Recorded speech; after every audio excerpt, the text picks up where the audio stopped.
उपेंद्र कुशवाहा जो अभी कुछ ही दिन पहले नीतीश कुमार के खिलाफ मोर्चा खोल के बैठे थे, ये लोग गाली दे रहे हैं। और अब सवाल ये उठना चाहिए कि भाई भाजपा इतनी पंगु क्यों हो गई है बिहार में।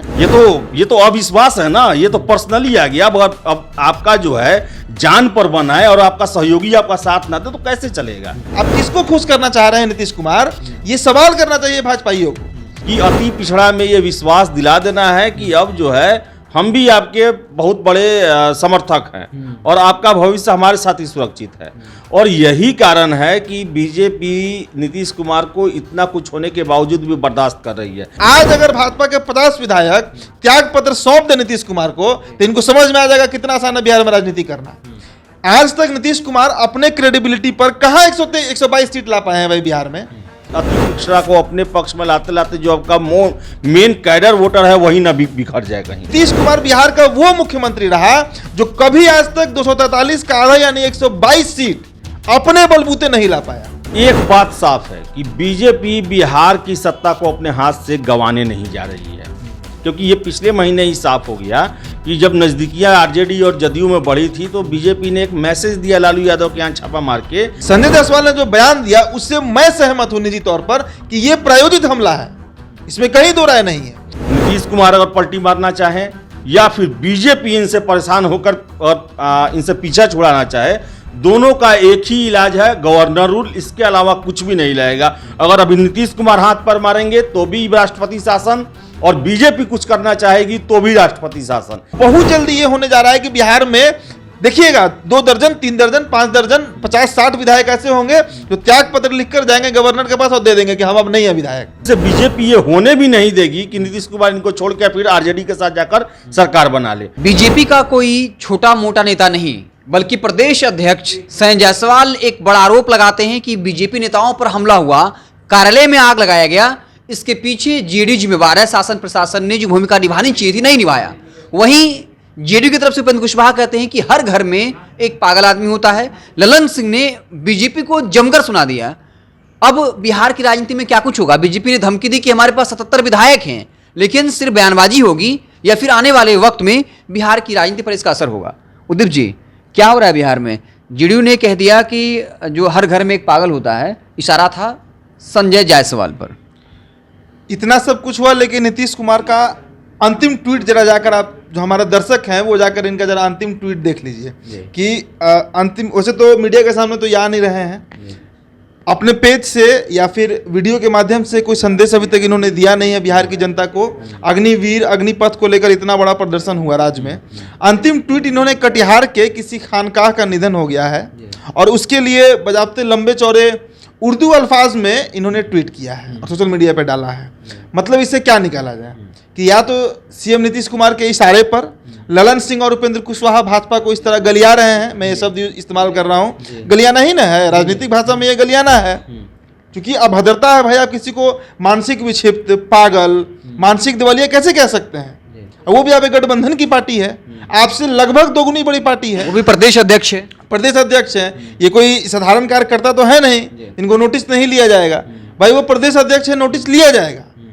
टिकट वही देंगे तब उन लोगों जो जितने विधायक हैं टिकट यही लोग ना देते हैं। प्रदेश अध्यक्ष किसी भी राज्य का सबसे बड़ा पद है किसी पार्टी में, उससे बड़ा तो कोई होता नहीं है। इसके बाद संवैधानिक पद होता है, लेकिन पार्टी स्तर पर तो सबसे बड़ा पद है। और उनको आपके पार्टी के, और ये उपेंद्र कुशवाहा जो अभी कुछ ही दिन पहले नीतीश कुमार के खिलाफ मोर्चा खोल के बैठे थे, ये लोग गाली दे रहे हैं। और अब सवाल ये उठना चाहिए कि भाई भाजपा इतनी पंगु क्यों हो गई है बिहार में, भाजपा इतनी रीढ़ विहीन क्यों हो गई है बिहार में।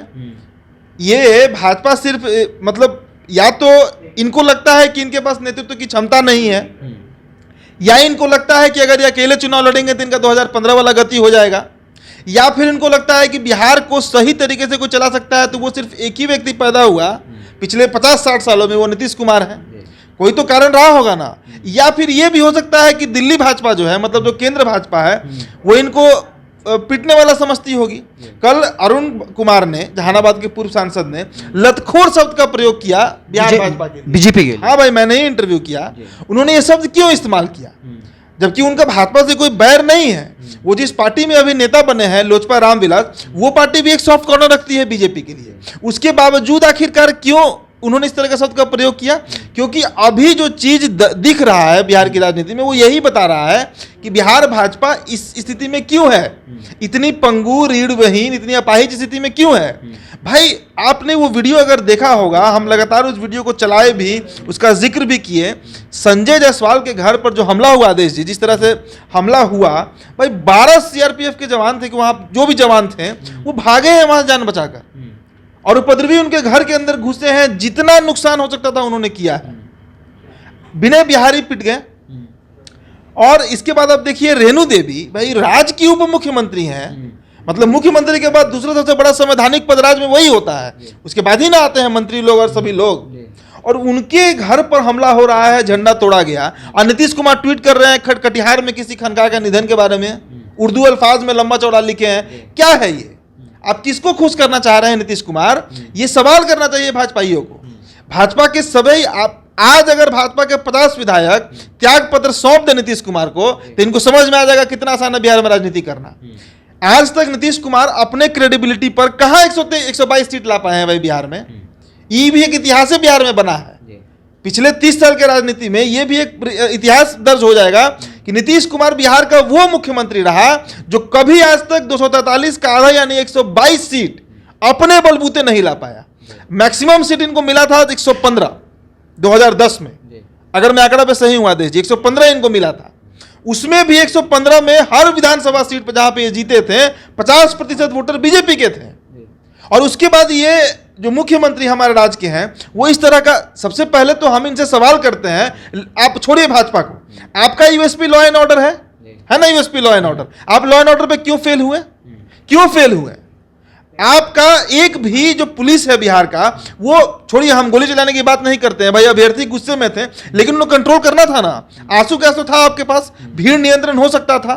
हमने कई ऐसा वीडियो देखा है जहां पर 50-100 पुलिस जो है वो साइड में खड़ा है और उपद्रवी लोग घुस रहे हैं और तोड़फोड़ मचा रहे हैं। पुलिस क्यों वहां पंगु बनी हुई है बिहार पुलिस?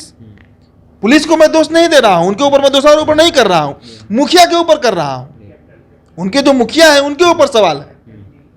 संजय जायसवाल ने जो बयान दिया उससे मैं सहमत हूं निजी तौर पर कि यह प्रायोजित हमला है, इसमें कहीं दो राय नहीं है। एक बात बताइए कि क्या जदयू के एक भी विधायक के यहां हमला हुआ? जदयू गठबंधन में है ना, तो जदयू के विधायकों पर क्यों नहीं हुआ? दूसरी बात, भाजपा के ही वैसे विधायक, वैसे मंत्री जो नीतीश कुमार के सॉफ्ट कॉर्नर में आते हैं, उनके गुड लिस्ट में आते हैं, गुड बुक में आते हैं, उनके ऊपर कोई हमला नहीं हुआ? यह भी सवाल खड़ा हो रहा है कि वैसे ही लोग टारगेट पे क्यों चले गए उन उपद्रवियों के जो नीतीश कुमार के खिलाफत करते हैं। 1 साल से संजय जायसवाल लगातार नीतीश कुमार के खिलाफ लिख रहे हैं, बोल रहे हैं, विनय बिहारी बोल रहे हैं, ये बोलने वाले लोग हैं। अरुणा देवी की बात कीजिए, वर्सलीगंज, इन लोग पे हमला हो रहा है और उसके बावजूद बीजेपी चुप है। ये बहुत बड़ा सवाल है और सरकार गिरने की बात इसलिए अब चल रही है। देखिए, ये तो कल मेरी भाजपा के एक सिटिंग एमएलए से बात हुई, आदेशपुरी भी थे वहां पर, उन्होंने कहा है ये बात कि बहुत जल्दी ये सरकार इतिहास बनने जा रही है। ऑन रिकॉर्ड उन्होंने कहा है, ऑन कैमरा नहीं कहा, लेकिन हमसे बातचीत में उन्होंने कहा कि बहुत जल्द बीजेपी और जेडीयू की सरकार जो है वो इतिहास बनने जा रही है। मतलब बीजेपी एक्शन अगर अब नहीं लेती है बिहार में तो ये बहुत दुर्भाग्यपूर्ण होगा इस राज्य के लिए, पार्टी के लिए नहीं, बिहार के लिए होगा। क्योंकि नीतीश कुमार अपने स्वार्थ सिद्धि में, अपने ईगो में कि चलो बीजेपी का नुकसान हो रहा है, बीजेपी का स्कीम है, भाई स्कीम देश का है। जो रेल अभी जला है इतना, जिसका हजारों करोड़ का जो संपत्ति नुकसान हुआ, वो बीजेपी का नुकसान नहीं हुआ है, वो देश का नुकसान हुआ है और इनका प्रतिद्वंदता है बीजेपी से। तो ये बात आप मान कर चलिए कि बहुत जल्द ये सरकार गिरेगी। किस रूप में गिरेगी? हो सकता है अगर दिल्ली भाजपा इस पर नहीं नकेल कसे, वहां से अमित शाह या नरेंद्र मोदी या जेपी नड्डा या धर्मेंद्र प्रधान जो भी लोग हैं वो इस पर एक्शन नहीं लेते हैं, तो ये बात जान लीजिए हिमांशु कि बहुत जल्द बिहार भाजपा बागी होगी। भाई ये पिटने के लिए विधायक नहीं बने हैं, कोई भी पिटने के लिए विधायक नहीं बनता है, कोई भी पिटने के लिए पुलिस में नहीं जाता है। और आप जिस पार्टी से हैं वो पार्टी अपने आप को डिफेंड नहीं कर पा रही है और दिल्ली में बैठे नरेंद्र मोदी इनको समाजवादी कहते हैं। और प्रदेश अध्यक्ष को ये कह देना कि हर घर में एक पागल होता है, वैसे ही वो है, एक बहुत बड़ी बात है, बहुत बड़ा बयान है। बात इसलिए है क्योंकि नीतीश कुमार और उनकी पार्टी ने भाजपा को फॉर ग्रांटेड लिया हुआ है। उनको पता है कि बिहार जाएगा तो जाएगा कहाँ, जाएगा कहाँ, उनके पास कोई ऑप्शन नहीं है। 2015 में दिख गया था बीजेपी का जो टोटल आप कह सकते हैं इनका जो पावर है बिहार में, जो इनका औकात है बिहार में, 58 सीट आया था इनको। यही कारण है कि अभी तक भाजपा चुप है। लेकिन अब बहुत जल्दी ये होने जा रहा है कि बिहार में देखिएगा 2 दर्जन 3 दर्जन 5 दर्जन 50-60 विधायक ऐसे होंगे जो त्याग पत्र लिखकर जाएंगे गवर्नर के पास और दे देंगे कि हम अब नहीं है विधायक, पार्टी निकाले। भाई आत्मसम्मान से बड़ा कुछ नहीं होता है किसी के लिए, और इस तरह पिटाएंगे और बने रहेंगे सरकार में, तो ये सरकार बहुत लंबी चलने वाली नहीं है हिमांशु, इतिहास में जाएगी ये सरकार, बहुत बहुत बहुत जल्दी जाएगी। अगला सवाल आदेश जी आपसे है कि क्या लगता है सरकार चलेगी, गिरेगी तो किस प्रारूप में गिरेगी, कब तक गिरेगी, क्या कुछ आपको लगता है ऑब्जर्वेशन के बाद? देखिए, ये हमने भी कई जगह ये प्रश्न का उत्तर खोजने की कोशिश किया कि आखिर इतना जिल्लत होने के बावजूद भी, बीजेपी बड़ा भाई होने के बावजूद भी नीतीश कुमार को आखिर मुख्यमंत्री क्यों बनाए हुए है। तो इसका सीधा सा यही जवाब मिला, हालांकि बहुत तरह से जवाब मिला, लेकिन जो मुझे सबसे सटीक लगा कि बीजेपी ये मान रही है कि बिहार में जो अति पिछड़ा का वोट है, जो नीतीश कुमार के साथ जुड़ा हुआ, बहुत बड़ा एक वर्ग है जुड़ा हुआ है, अगर ऐसे में नीतीश कुमार को अगर हम साइड करते हैं या फिर नीतीश एक चैप्टर भी खत्म कर देते हैं, तो या तो वो उनके साथ नहीं रहेंगे या फिर आरजेडी के साथ उनकी नज़दीकी है। मान लीजिए नीतीश कुमार को इशू ही नहीं बनने दिया जाता है 2024 में, वो कोई खेमा ही जदयू नहीं रहता है, तो उनका आखिर वोट कहाँ जाएगा। तो उसी को साधने के लिए 2020 में ज़्यादा सीट आने के बावजूद भी नीतीश कुमार को सीएम रखा गया कि, और 2 डिप्टी सीएम रखा गया अति पिछड़ा से, कि अति पिछड़ा में ये विश्वास दिला देना है कि अब जो है हम भी आपके बहुत बड़े समर्थक हैं और आपका भविष्य हमारे साथ ही सुरक्षित है। और यही कारण है कि बीजेपी नीतीश कुमार को इतना कुछ होने के बावजूद भी बर्दाश्त कर रही है, क्योंकि इनको डर है कि अगर नीतीश कुमार दूसरे पाले में जाते हैं तो ये लोग भी उधर चले जाएंगे, या फिर नीतीश कुमार फैक्टर भी खत्म होता है तो ये वोटर जो है कहीं आरजेडी से अपना नज़दीकी ना देख लें। यही कारण इनको झेला जा रहा है। लेकिन सबसे बड़ा बात, जो अभी प्रकरण हो रहा है, जैसे संबंध हो गए हैं और बीजेपी, बिहार बीजेपी जैसा पंगु हो गया है, उसमें अब ये भी डर होने लगा है कि आप कहीं अति पिछड़ा को अपने पक्ष में लाते लाते जो आपका मेन कैडर वोटर है वही ना बिखर जाए कहीं। क्योंकि देखे तो बोचहा चुनाव में भूमिहार लोग का नाराजगी था, बहुत सारे ये हैं जो कि नाराज है, और सबसे बड़ा बात आपका पार्टी का विधायक नाराज है, पदाधिकारी नाराज है, आपका राष्ट्रीय अध्यक्ष, प्रदेश अध्यक्ष है वो नाराज है कि आखिर ऐसी सियासत करने से क्या फ़ायदा कि हमारा एमएलए भी ज़्यादा हो, हमारी सरकार भी ज़्यादा हो और हम अपने राज्य में ही सुरक्षित नहीं है, और हमारा सरकार ही हमको सुरक्षा नहीं दे रहा है, केंद्र से सुरक्षा लेना पड़ रहा है, ये स्थिति है। तो देखिए, ऐसी परिस्थिति में जब होता है ना, तो 2 ही चीज़ होगा, या तो बीजेपी जो है वो कड़ा एक्शन ले या फिर नीतीश कुमार कुछ ले। कल नीतीश कुमार बैठक किए हुए हैं अपने सभी विधायकों मंत्रियों के साथ, जो अभी का प्रकरण चल रहा है, क्योंकि देखिए कुछ भी हो, उंगली केवल उठ रहा है तो नीतीश कुमार को उठ रहा है। संजय जायसवाल ने प्रश्न उठाया, लॉ एंड ऑर्डर को लेकर उठाया, गंभीर आरोप लगाए, और लॉ एंड ऑर्डर जो है वो पूरी तरह से मुख्यमंत्री के हाथ में है। तो देखिए, फजीहत तो उनका ही हो रहा है। राज्य के मुखिया वो है, यहाँ पर आगजनी होता है, ट्रेन जलता है, दिन में ट्रेन नहीं चल पाता है, सारा का आरोप तो माथे पर तो नीतीश कुमार के ही जाएगा। तो ऐसे में 2 ही चीज़ हो सकता है, या तो बीजेपी स्टेप उठाए या फिर नीतीश कुमार स्टेप उठाए। देखिए, एक बात साफ है कि बीजेपी बिहार की सत्ता को अपने हाथ से गंवाने नहीं जा रही है, क्योंकि ये पिछले महीने ही साफ हो गया कि जब नज़दीकियाँ आरजेडी और जदयू में बढ़ी थी तो बीजेपी ने एक मैसेज दिया लालू यादव के यहाँ छापा मार के कि भाई आपको नहीं आना है, हम अछूत आपको, लालू यादव को अछूत बनाए रखेंगे आपके लिए, और उसी के लिए छापेमारी किया गया। अब अगर नीतीश कुमार फैसला लेते हैं तो इनको फैसला लेंगे तो इनका सरकार बनाने दिया जाएगा नहीं, क्योंकि गवर्नर रूल, क्योंकि इससे पहले जब भी ये पलटी मारे हैं तो उसमें इनके फेवरेबल गवर्नर रहे हैं। 2013 में कांग्रेस की सरकार थी, बीजेपी से अलग हुए, गवर्नर एक्सेप्ट कर लिया और सरकार बनाने का न्योता दे दिया। 2017 में बीजेपी का गवर्नर बीजेपी में ही आना था, इसलिए इनको एक्सेप्ट कर लिया गया। लेकिन अभी के कंडीशन में ये अगर सरकार गिराते हैं, सरकार को छोड़ते हैं, तो गवर्नर साहब क्या करेंगे? वो कहेंगे कि जो बड़ी पार्टी है उसको मौका दिया जाएगा, या फिर जो अभी जिस तरह का हालात चल रहा है उस हालात का चर्चा करते हुए ये कहा जाए कि बिहार में गवर्नर रूल की ज़रूरत है, क्योंकि यहाँ संवैधानिक तंत्र बिगड़ चुका है, जो आर्टिकल 356 कहता है उसके अनुसार। तो गवर्नर रूल लग सकता है। उसके बाद हो सकता है कि सारे व्यवस्थाओं को अपने हिसाब से किया जाए इन द सेंस जदयू में संदमारी किया जाए, क्योंकि जब नीतीश कुमार हट जाएंगे, नीतीश कुमार अपने करियर के ढलान पे हैं, अब उसके बाद जेडीयू के पास कोई बड़ा चेहरा है भी नहीं, सबको पता है कि जब घिंच घांच के भले जितना दिन चल जाए, लेकिन अब वो स्थिति नहीं है कि ये बिहार में एक छत्र राज कर सके। तो इसके कारण इनकी पार्टी में भी फुट होगा। और देखिए तो पार्टी का स्थिति भी खराब है। अभी आरसीपी को लेकर जो है इनका पार्टी में दरार आ चुका है। हाँ, और अगर राष्ट्रपति शासन लगता है तो हो सकता है इनका पार्टी में टूट हो और ये लोग अपना रास्ता देकर बीजेपी पर लोबन दे सकती है।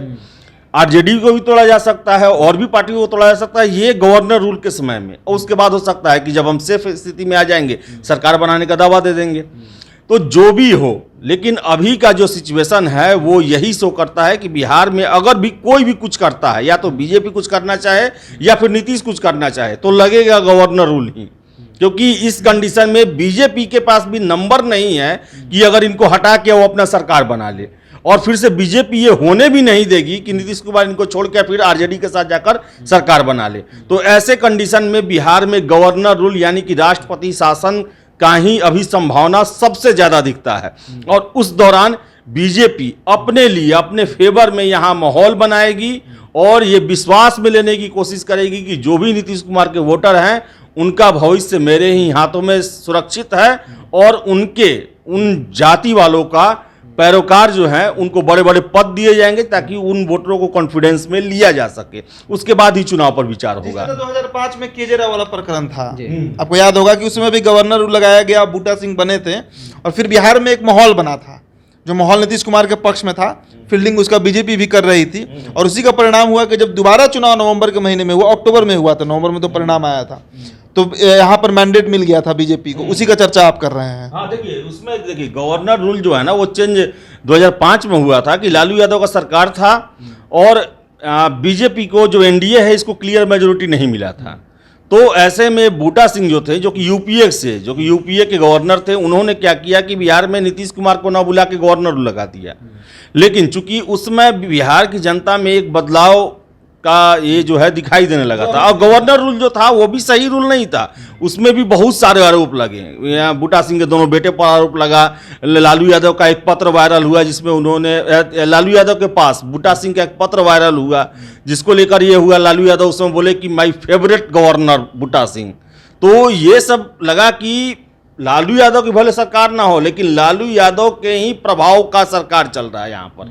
तो एक नीतीश कुमार और एक माहौल बनाया, उनके साथ उन्होंने राष्ट्रपति पर 126 विधायकों का परेड कराया। ये दिखाया कि बिहार में हमारे पास बहुमत था लेकिन लालू यादव के प्रभाव के कारण वहां पर गवर्नर रूल लगा दिया गया और जनता जो है नीतीश कुमार के साथ ज्यादा इंटैक्ट कर गई।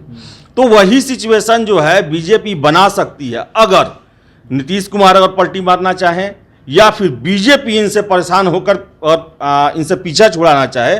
दोनों का एक ही इलाज है, गवर्नर रूल, इसके अलावा कुछ भी नहीं लगेगा। अगर अभी नीतीश कुमार हाथ पर मारेंगे तो भी राष्ट्रपति शासन और बीजेपी कुछ करना चाहेगी तो भी राष्ट्रपति शासन। यानी कहने का मतलब है कि चुनाव होगा या ना होगा ये बाद का बात है, लेकिन सबसे पहले ये सबसे सही है कि बिहार में राष्ट्रपति शासन लगेगा। अगर स्थितियां इतनी बिगड़ जाती है कि लगता है कि दोनों साथ नहीं रह पाएंगे तो अब ऐसा मेरे ख्याल से सिचुएशन आ गया है। क्योंकि अभी बताएं आपको मानसून सत्र का शुरुआत होगा 24 तारीख से। इतना देखिए पहले था ना बीजेपी और जदयू में वो विचारधारा और मुद्दों को लेकर लड़ाई था, वहां पर है कि आप वाद विवाद कर सकते हैं, अपना सह सकते हैं। लेकिन अब ये लड़ाई पर्सनली आ चुका है, पार्टी के इज्जत पर आ चुका है। बीजेपी के प्रदेश अध्यक्ष आरोप लगा रहे हैं कि हमला किया जा रहा है हमारे ऊपर, घरों पर हमला किया। अब इससे ज्यादा आपको क्या ये होगा कि अपने सरकार में आप सेफ नहीं है। कैसे ये एक दूसरे को मानसून सत्र में नजर मिला पाएंगे? वो विश्वास एक दूसरे पर रहेगा कि हम जब आफत में थे और आपने हमको कॉल करने के बाद भी आपने पुलिस नहीं भेजा, फायर ब्रिगेड नहीं भेजा, हम लूट रहे थे और आपने कुछ नहीं किया। ये तो अविश्वास है ना, ये तो पर्सनली आ गया। अब आपका जो है जान पर बना है और आपका सहयोगी आपका साथ ना दे तो कैसे चलेगा? तो उदित ने कहा कि अगर केंद्रीय नेतृत्व कुछ फैसला नहीं लेता है तो हो सकता है कि बीजेपी में बगावत की बात आ जाए। और कल जो बैठक हुआ है, जो वर्चुअली बैठक हुआ दिल्ली से, और यहाँ का 2 सांसद उन्होंने अपोज किया कि बताइए हमारा 77 विधायक है, हमारा विधायक के चलते सरकार चल रहा है और हम ही असुरक्षित हैं। तो वो 2 बोले तो दो बोले लेकिन वो रिप्रेजेंट किए पूरे बिहार भाजपा की स्थिति को। और सबसे ज्यादा मुझे आश्चर्य क्या लगता है कि ये जो आज स्थिति भाजपा की हुई है, इसमें भाजपा के बिहार के नेताओं का ही दोष है। एक भी मंत्री ने संजय जायसवाल का बचाव नहीं किया। नीतीश जी के फेवरेट हैं। वो फेवरेट का सारे फेवरेट है। आप बता दीजिए कोई जीवेश कुमार, तारकिशोर प्रसाद, रेणु देवी, या फिर से आपको प्रमोद कुमार, रामसूरत राय, मंगल पांडे, किसी ने भी आके ये नहीं कहा कि संजय जायसवाल जी के साथ जाति हो रही है या फिर उनका कहना सही है, नीतीश कुमार ध्यान दे। सारे के सारे चुप्पी साधे हुए हैं। उनको लगता है नीतीश जी गुस्सा आ जाएंगे तो कहीं सरकार गिर जाएगी, क्योंकि वो तो रेवड़ी खा रहे हैं बैठ के सरकार में। उन्हें डर लग रहा है कि कहीं अगला सरकार आए, गवर्नर आ जाए तो हम तो जीरो हो जाएंगे। या हो सकता है कि जो अगला बीजेपी का ही अगर सरकार बने तो इन पर आरोप लगाया जाए कि आप संकट के समय में उनके चापलूसी में लगे हुए थे। तो ये सारे लोग जो हैं वो लोग चुप्पी साधे हुए हैं और ये लोग मैनेज करने में लगे हुए हैं, डरा रहे हैं केंद्रीय नेतृत्व को कि नीतीश जी गुस्सा हो जाएंगे। नीतीश जी गुस्सा होकर क्या करेंगे? यही ना होगा आपका साथ छोड़ देंगे, लेकिन वो सरकार भी तो नहीं बना पाएंगे, ये भी पक्का है। वो नहीं मुख्यमंत्री रह सकते। अगर बीजेपी के साथ अभी नहीं रहेंगे तो बिहार में नीतीश कुमार मुख्यमंत्री नहीं रहेंगे, ये भी आप जान लीजिए। तो आपको हमारी बातचीत कैसी लगी कमेंट बॉक्स में ज़रूर बताइएगा। बहुत बहुत धन्यवाद।